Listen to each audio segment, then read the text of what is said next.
The most effective heating systems of World War II didn't come off factory lines. They were born in kitchens, barns, and backyards, built by families who had nothing left but scrap metal, kitchen waste, and junk. Out of scarcity came invention. Wood gas units that burned hotter and cleaner than coal, and stoves made from tin cans that could outperform the very equipment sold in stores. Scrap metal stoves and sawdust burners concealed real engineering. Miniature gas plants producing hydrogen, carbon monoxide, and methane, and fuel can burners refined into portable military stoves. Engineering reduced to its rawest form, simple, brutal, effective. When peace returned, the world abandoned them. The furnaces, the gasifiers, the knowledge itself, all left to rust in memory. An entire arsenal of resilience slipped quietly out of history, dismissed as scrap, a technology born of desperation that still has the power to light the future. The bureaucrats called it rationing. Families called it a death sentence. September 1943, the British government rationed coal, anthracite, bituminous coal, and processed briquettes. Every lump of fuel now required government permission. But the real nightmare was already underway. Young miners had left for military service, leaving older men and those unfit for combat to maintain production. Coal output collapsed just as winter approached. The cruelest twist came next. From December 1942 to August 1945, heating and cooking stoves were rationed. Your stove breaks? Too bad. The government decides whether you get a replacement, not your wallet. Families with money watched their children shiver while functioning stoves sat in warehouses, forbidden by bureaucratic stamps. Ireland banned household fires entirely and imposed electricity restrictions. Centuries of tradition, the hearth as the center of family life, ended with a government decree. Families who had never lived without fire suddenly faced winter with no legal way to create warmth. The crisis spared no one. King George VI marked his Buckingham Palace bathtubs with 5-inch lines to conserve fuel for hot water.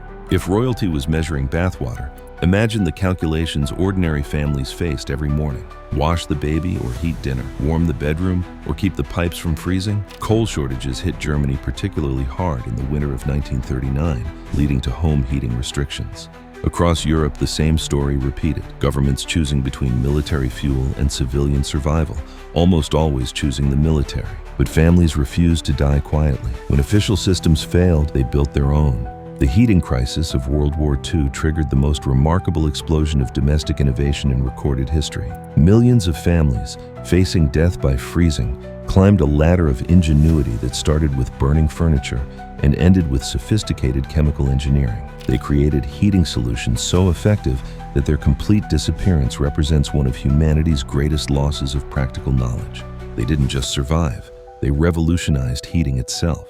Families started with what surrounded them, discovering that household trash could become precious fuel. American soldiers learned that waxed K-ration boxes burned with good flame and little smoke. The discovery spread fast. Those military surplus containers made perfect heating fuel. The wax coating created slow, steady combustion, while the cardboard provided sustained heat. Each box might burn for an hour, enough to warm a room or cook a meal. But K-rations were gold. Families needed fuel they could find, make, or steal. Newspapers became emergency logs. Women learned to roll pages tight, securing them with wire or string to create dense, slow-burning cylinders. The key was compression. Loose paper flared and died, but tightly wound newspaper burned steadily for 20 minutes. Families hoarded old newspapers like currency, calculating heat output per page. Kitchen scraps transformed into fuel science. Vegetable peelings, dried and compressed with any available fat, created surprisingly effective fuel blocks. Coffee grounds mixed with melted candle wax burned hot and long. Even sawdust, stuffed inside shoes for warmth, taught families that organic waste could provide heat when properly prepared.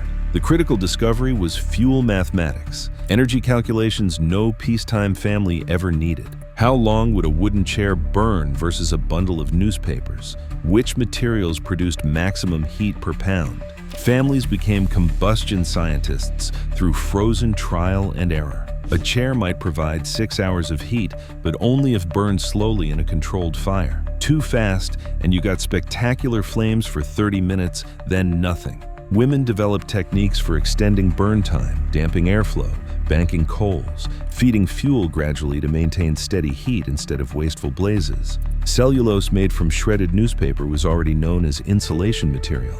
Families reversed the process. Instead of using paper for insulation, they burned it systematically. They learned which newspaper types burned cleanest, which inks produced toxic smoke, which paperweights gave optimal heat output.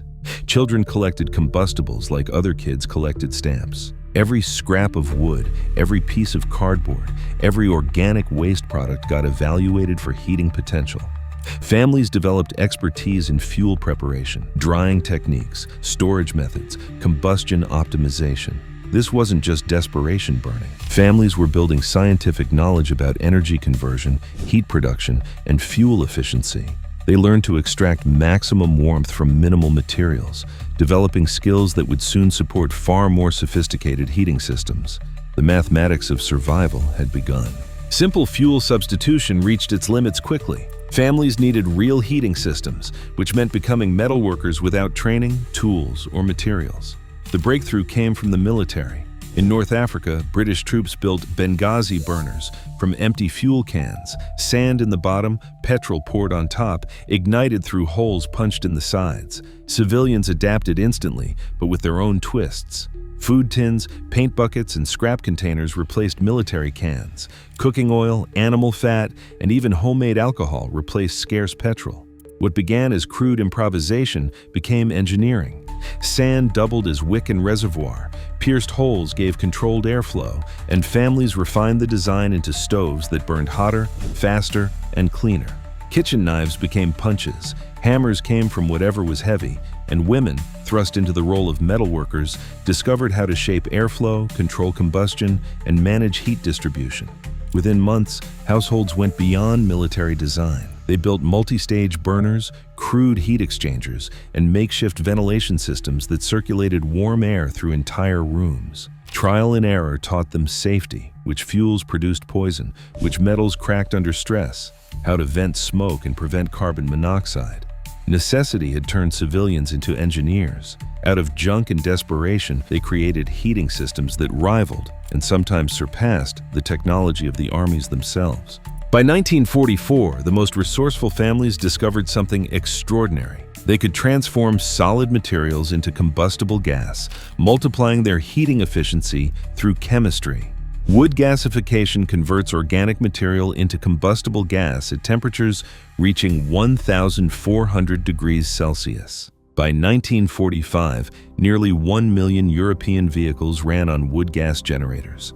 The same technology keeping trucks and cars running could be scaled down for home heating. The process seemed like magic, but the science was brutally practical. Wood gasifiers burn materials incompletely in oxygen-limited environments, producing wood gas, ash, and soot. Too much air creates regular fire. Too little stops combustion entirely. The precise balance creates producer gas, a mixture of hydrogen, carbon monoxide, and methane that burns hotter and cleaner than direct wood combustion. Families built these systems from metal drums, large cans, and improvised brick chambers. The engineering principles were sophisticated: create controlled airflow, maintain optimal temperatures, manage byproduct removal. Women who had never heard of chemical engineering were managing complex thermodynamic processes. The wood gas gets filtered for tars and particles, cooled, then directed to engines or fuel cells. Instead of engines, families directed gas through simple pipe systems to heating burners. The efficiency gains were remarkable. Gasification extracted far more usable energy from limited wood supplies than direct burning. Effective gasification requires wood with less than 20% moisture content. Families developed elaborate fuel preparation systems, drying chambers made from metal and cloth, moisture testing by weight and sound, storage techniques to maintain optimal fuel conditions. The most advanced systems included gas cleaning. Tar removal uses water scrubbers. Families created crude scrubbing systems with multiple containers, running producer gas through water filters before combustion. The cleaned gas burned with less smoke and higher temperatures. Wood gas composition includes hydrogen, carbon monoxide, methane, and other combustible compounds.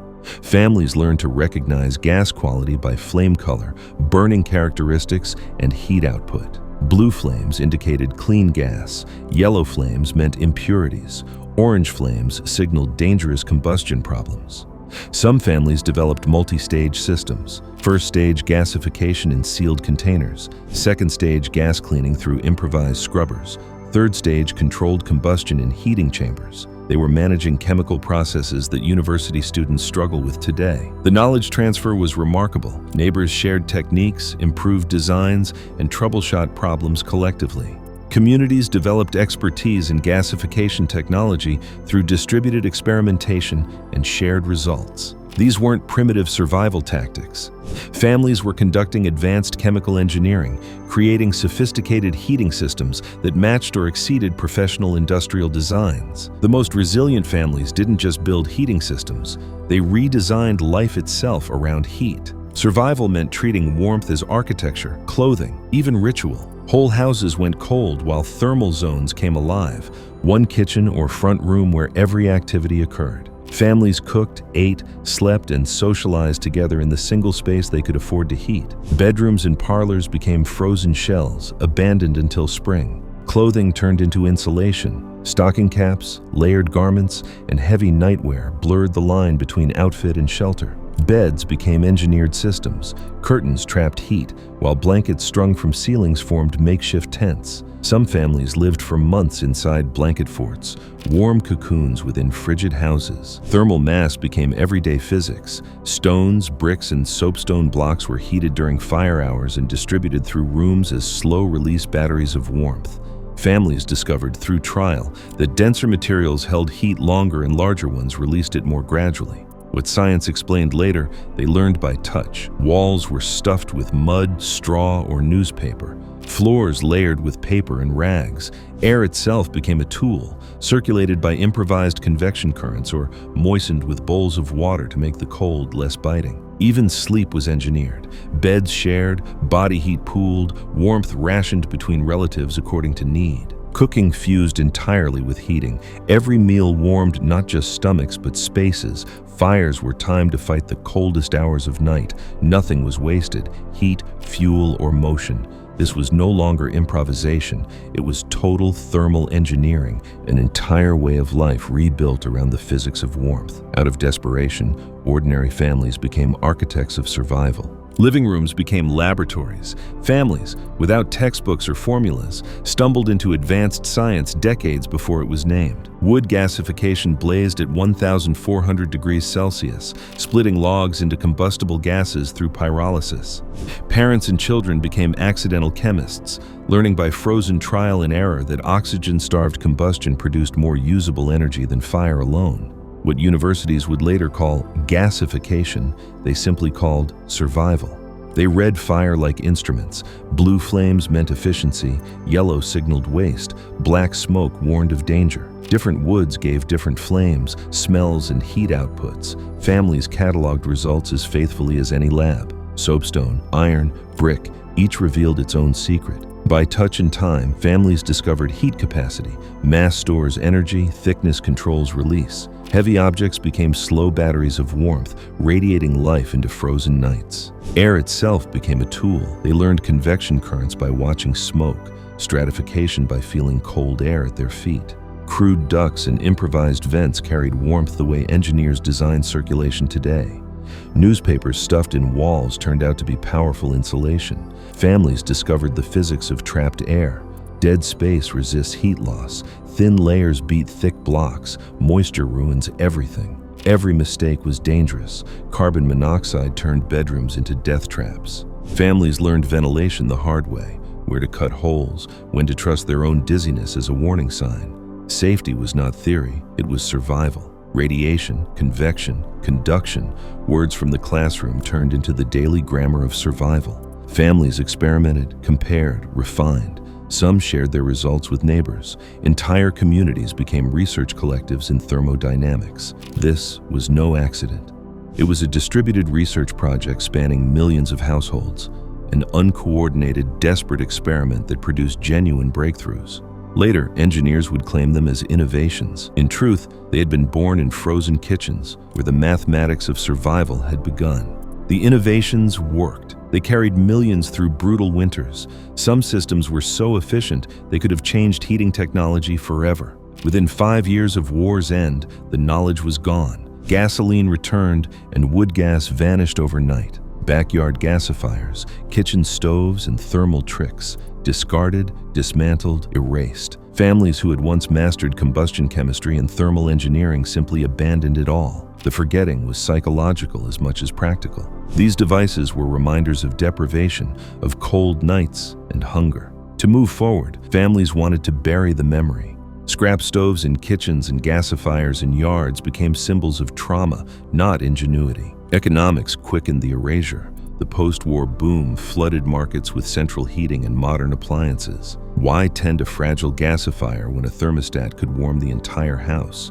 Why pool resources with neighbors when prosperity promised independence? Knowledge transfer collapsed. Military advances like polyurethane insulation languished for decades before reaching homes. Communities that had once shared techniques and resources dissolved into private households. Skills were not passed down.